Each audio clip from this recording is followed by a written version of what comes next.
Hi folks, my name's Tom, and I'm a composer based here in the Chicago area in the United States. Today what we've got going on is my buddy Pavel and I, we have decided that we wanted to do a YouTube video of us swapping sketches. We're not changing melody, we're not changing harmony, we can add stuff here and there, but overall what we're doing is just orchestrating it in some kind of way that we've decided we don't want it to be as straightforward as the piece would insinuate. And so what we're going to do right now is we're going to give his piece a listen to, and we're going to decide exactly how we're going to go about this.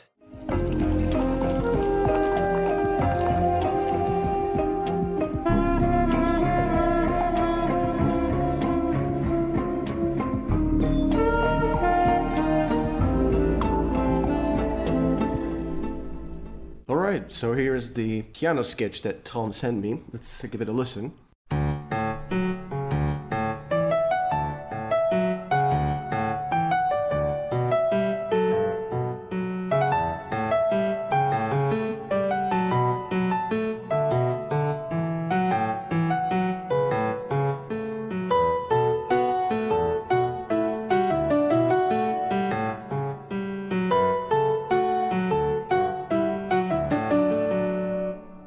So it's in 7/8, which is fun.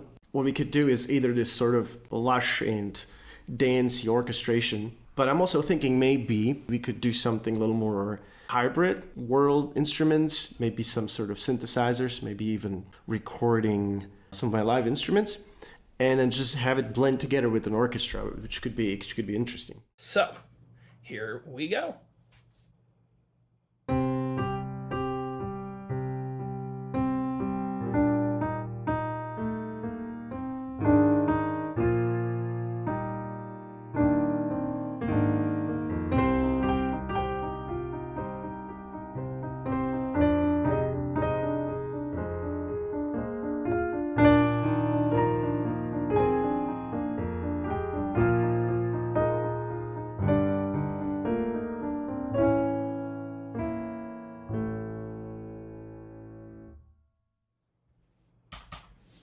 Oh, good Lord.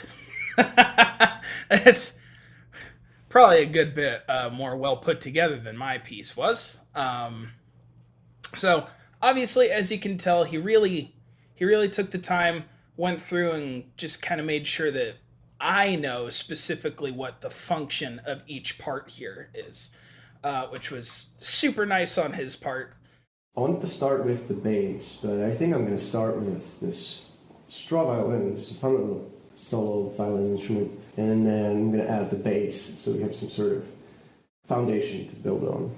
So I sort of put out the foundation, mostly this stuff, so I put that in the cello. Also supported by viola, which is doing similar stuff, sometimes adding harmony. Right, we have a upright bass pizzicato, and then also the straw violin that I mentioned. Also, I did a little bit of guitar with charango,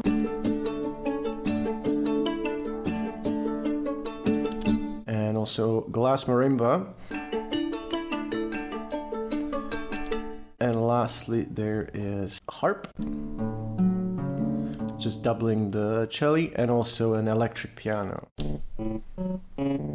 Next thing I'm going to do is tackle the melody. And so what I'm kind of thinking, something I was thinking even before I listened to this, is that I wanted to challenge myself and record this with only instruments that I have here at my house. I have a whole slew of little instruments here and there. You can see behind me I have my mandolin. And in my recording booth back there, I actually have an octave mandolin, which I definitely plan on using just because I really like the sound of it. So what I'm going to do is I'm going to go ahead and I'm going to get started on this, and I will check back in with you later.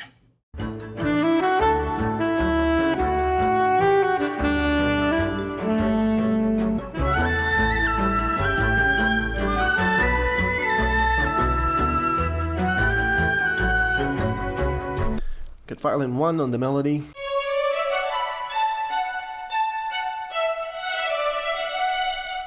Also the saxophone, oboe, and both flutes.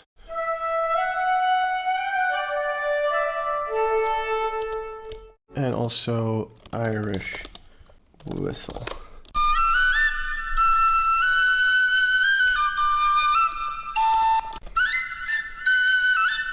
So the rule is we cannot change or delete anything, but we can add new things. So I'm adding some runs and ornaments and stuff. Okay, so we're back, and I'm a bit of a goofball. I completely forgot to do a halfway through progress update. So here we are at the end. I'm all finished with it. It's pretty much all mixed up, and I'm real happy with it. But what I thought I'd do is I'd kind of give you a rundown of the quote-unquote ensemble that I put together here, and also talk about some of the stuff that I didn't keep in the final here. So the ensemble, first and foremost, is a guitar, a violin that I cannot play, an octave mandolin, a low penny whistle that I pitch shifted the crap out of, a big djembe, a shaker, a tongue drum I also pitch shifted the crap out of, one synth patch because I cheated against my own rules, and an old TV stand that I scraped with a block of metal that's partially welded from my work. Do with that what you will. For the second violin, I'm gonna double the first violin in octave lower, but also probably just gonna harmonize it instead of unison line. And I'm gonna double the second violin with live recorded clarinets.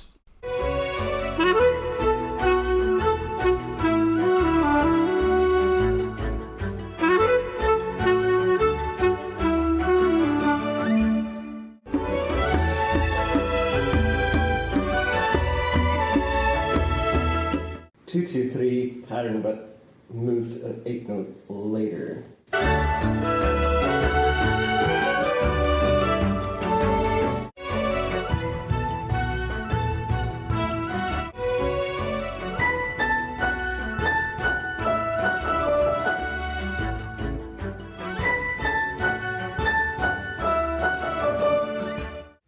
So initially what I felt I wanted to do was I wanted to use my bowed psaltery for the melody. But as I was piecing everything together, I realized it was a good bit too harsh for...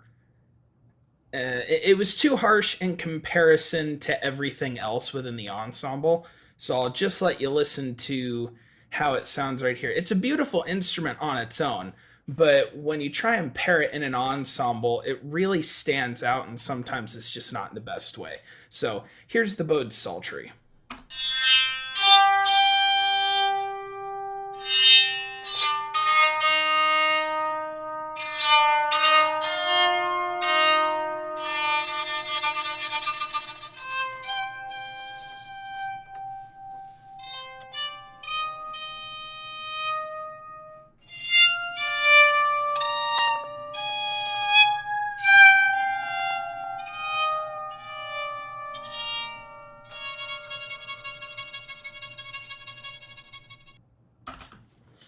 So I think you can kind of get what I'm getting at when I say that I'm omitting these tracks altogether from the ensemble. So I added some more percussion, stone slates and log drums together with what we previously recorded. Sounds like this.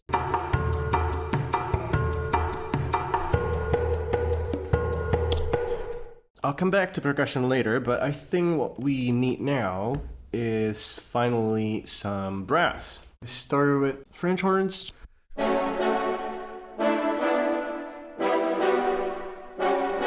so on.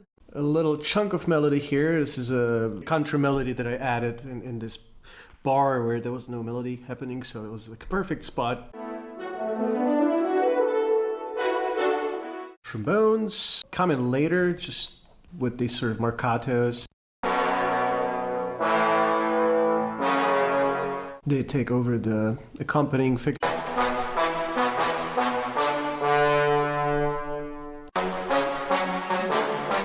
And the trumpets just really go for a little bit of extra bite on top of those dance here. Up.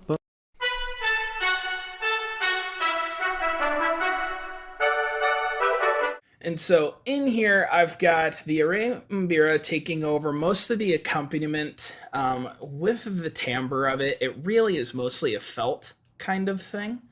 I gave the texture portion of Pavel's sketch to the mandolin, but something else I did was I doubled it with some flute voices here, and I'm actually omitting the top and bottom voice because I felt it just really kind of made it a little washy, took up some of the clarity from it.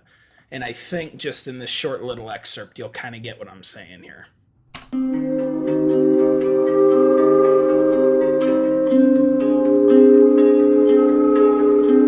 So you listen to that, it sounds nice, but if I actually take out the top and bottom voice and I just leave the middle bit of the harmony, because it's the exact same voicing as the mandolin texture here, you get a bit more clarity, and it definitely shows through in the final mix.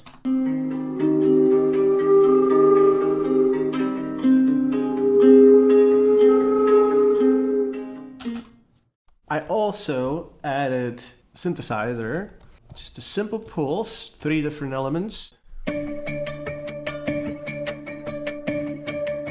I think now we're sort of in the finish line. So what I'm going to do is maybe fill in some of the lower woodwinds. I might finish the percussions. Almost there. So I added some bassoon lines, just basically doubling the ostinato and also doubling the counter melody.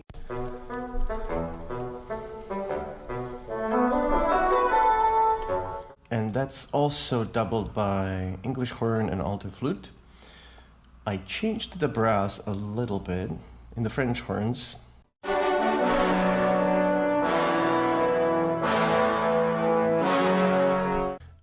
Cimbasso, actually. So overall, here, this is pretty much it.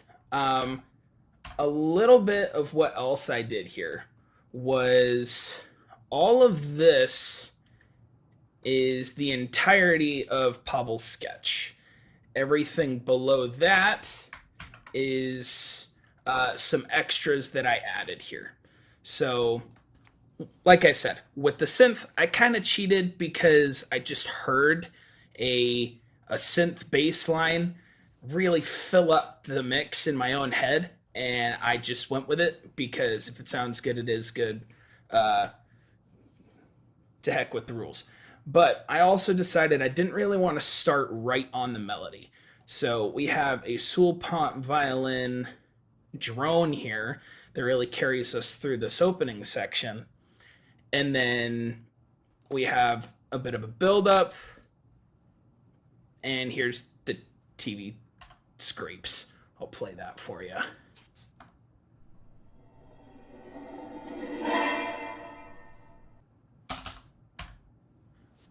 So there we have it, and I am really, really looking forward to seeing what Pavel has to say about it, because I'm pretty proud of this. Percussion's finally done. I added timpani and octobuns and piatti.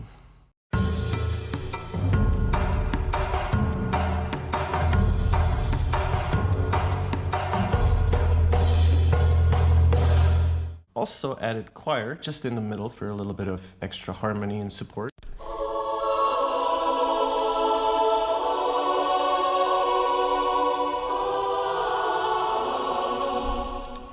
So that's pretty much it. Now I'm just gonna mix it and master it, and we're done. Yeah. So you want to start with yours? Sure. I am so excited about this, honestly. It's only like 30 seconds of music, but I spent days working on this. and I'll just kind of run you through it. So over here we have the guitar and the violin taking over the melody here. I have a tongue drum VST that I built for the counter melody. I didn't build it for the counter melody, but I built it a long time ago. Horrible VST, but it sounds great in this mix.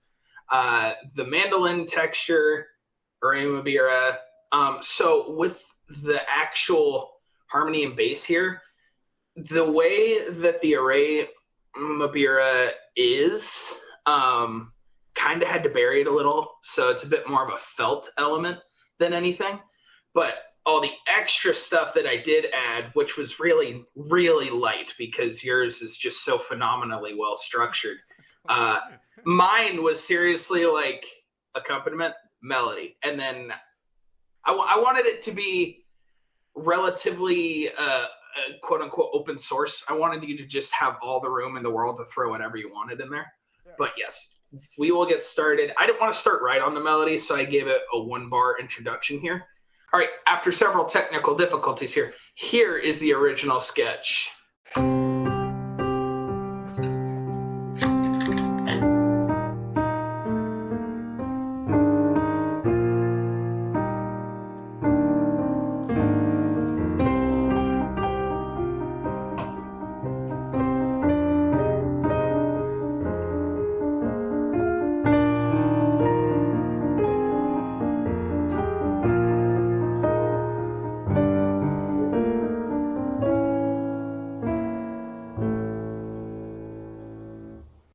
I forgot how super badly I recorded it, and it's so out of. It's like flat. Well, that was the thing as I was going through it. I had a little bit of creative license with the timing because you recorded it like it was a piano piece, and that's great. But when I'm not using the piano for it, I'm like, it's probably going to be a little better that this stuff lands on time here. But yeah, I'm hoping you enjoy because I think it turned out so good. Okay. All right. Hit me up. Let's do it.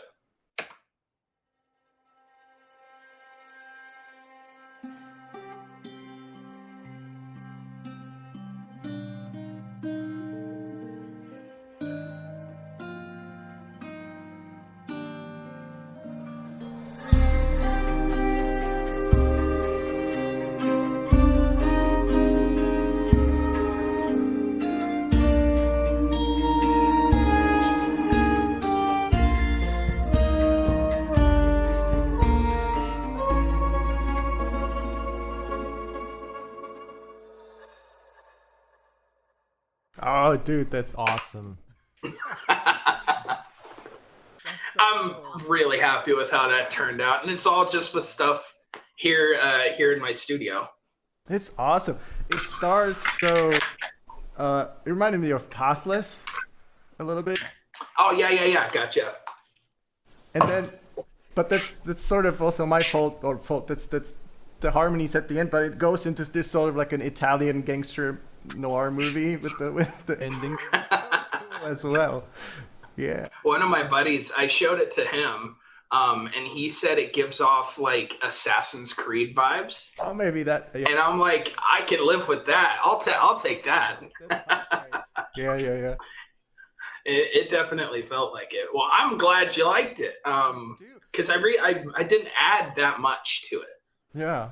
What is the bass? Is that a synthesizer? Can you play me just? It is a synthesizer. I cheated a little bit because when I was going through, I knew I could hear it in my head. I just wanted a synth bass line.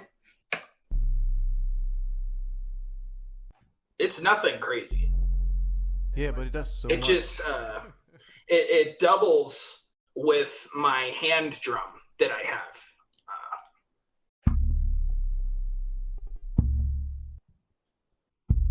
Oh, that's what's giving that sort of like transient. Yeah, because I had the drum in there. I had the drum in there, and then I heard the synth like bass line in there. And at first, I overthink the crap out of these things. And so I was like, well, what if I synthesize my own drum sound? And I'm like, or leave the drum there, throw a super easy 808 on it. Yeah. Kind of 808 with a little bit of distortion, so it gives the high end to cut through the mix. But yeah, that's all it was. Just little. That's cool. So I thought it gave so much belly to it. Yeah. It just sounds so good. You mentioned that you muted some of the psaltery. Is that the right? Yes. So this is everything that I kept for it, albeit these shakers. This is disabled. Except that's not disabled, but that's just because the shakers I put through and like really hard quantized it, because apparently I just wasn't feeling the rhythm that day. But down here is where I have all my raw recordings of everything. And so here's the bowed sultry stuff here.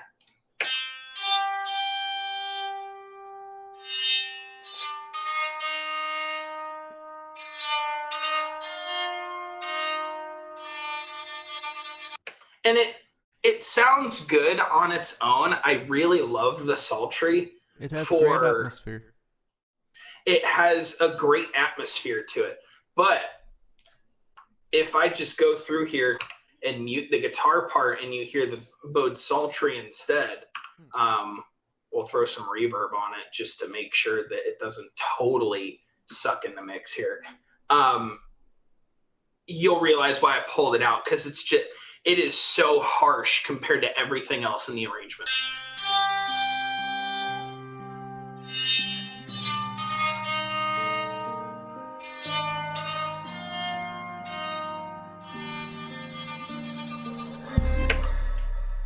Yeah, and you can definitely see why I ixnayed it.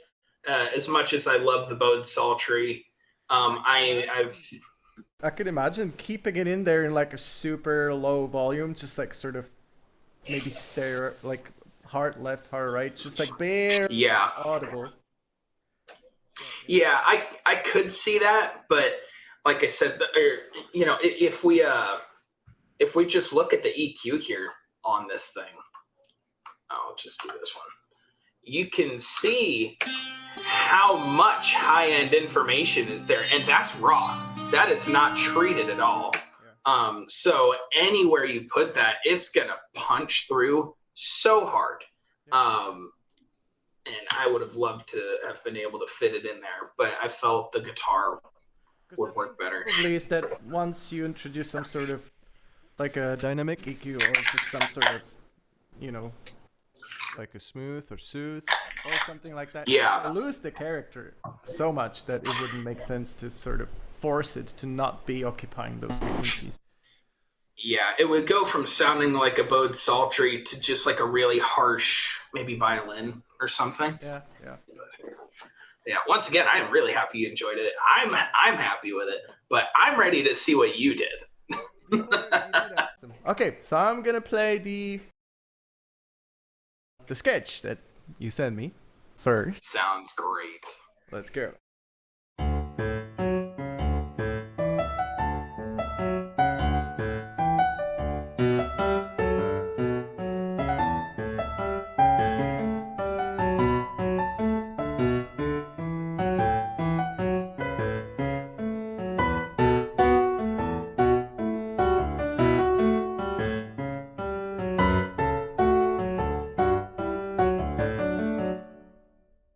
I also added an intro.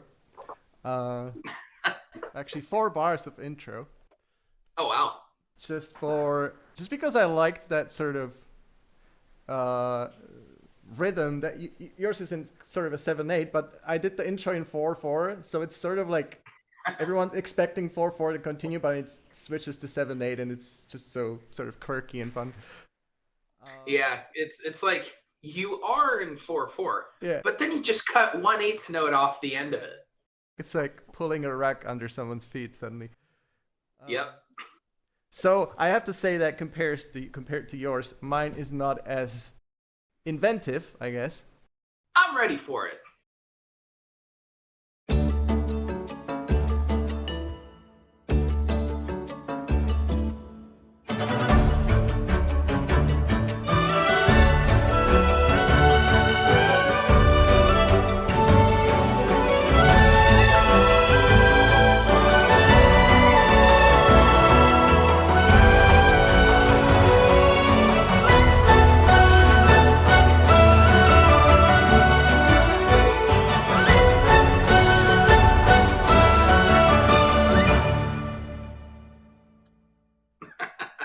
That's so jam packed.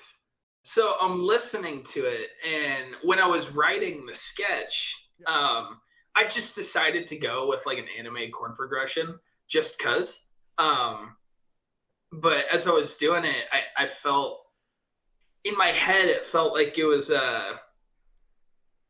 like a bit of a klutzy little kid playing on a playground, and now it's like that same kid in their own imagination is like jumping on rooftops and getting real crazy with it, but it's also like Looney Tunes-esque. I guess, yeah. The when I played it to my girlfriend, she said that it sounds a little bit like How to Train Your Dragon with the Irish whistle on top. Yeah, after I wrote that, the melody was stuck in my head for like 3 days. It's a good melody. It's a really good melody. I want to look at what the percussion's doing. What we have? So we have a live djembe and a live shaman drum, whatever that is. This is sort of like a cheap drum that I bought somewhere. That's supposed to be a shaman drum, but it's probably not. And the rest is sort of MIDI. It's timpani, a bass drum, octobuns, some cymbals, brushes. Oh, those are also live. And then lock drum and stone slate.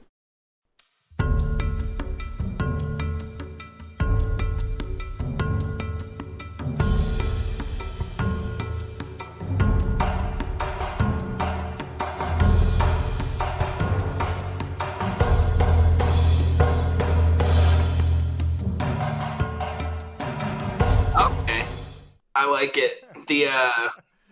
I always feel like I'm not doing all that great when it comes to writing percussion.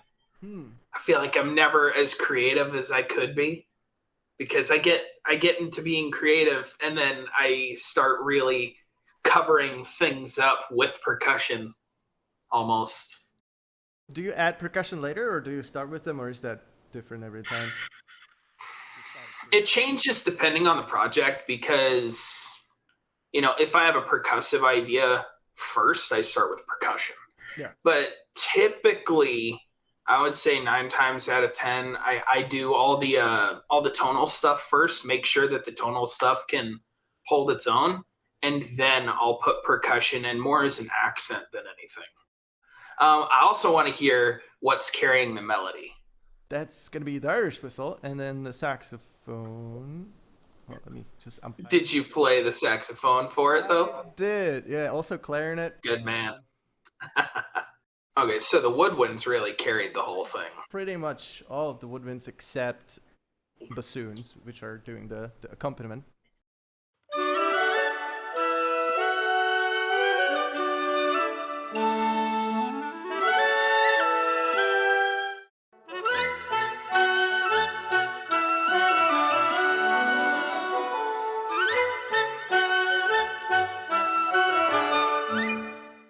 What are the strings doing?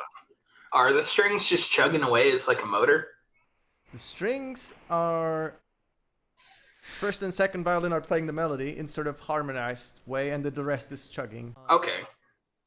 Thickening the melody with the strings.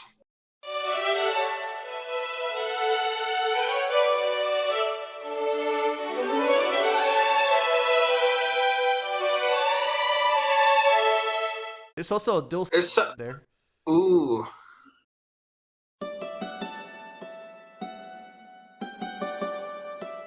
Nobody ever is upset when there's a dulcimer involved on the melody. Yeah, that Array Mabira, I'll actually pull it up for you. It's basically just a really, really large kalimba. Think of it as like a 5-octave kalimba. Yeah, this thing's massive. It's actually quite heavier than you'd think it would be. No, I would think it's heavy, actually, looking at it, yeah.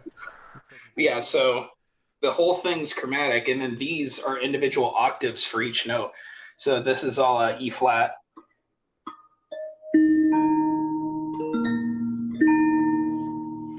You're getting, it's like 4 octaves. Here's B flat over here. And then it's set up the same, right and left, so that way you can alternate easier. I have my mandolin over there. I have an octave mandolin. and it's the same thing. Like, Is the tuning the same? tuning's exactly the same. So actually, there's the mandolin, and then here's the octave mandolin.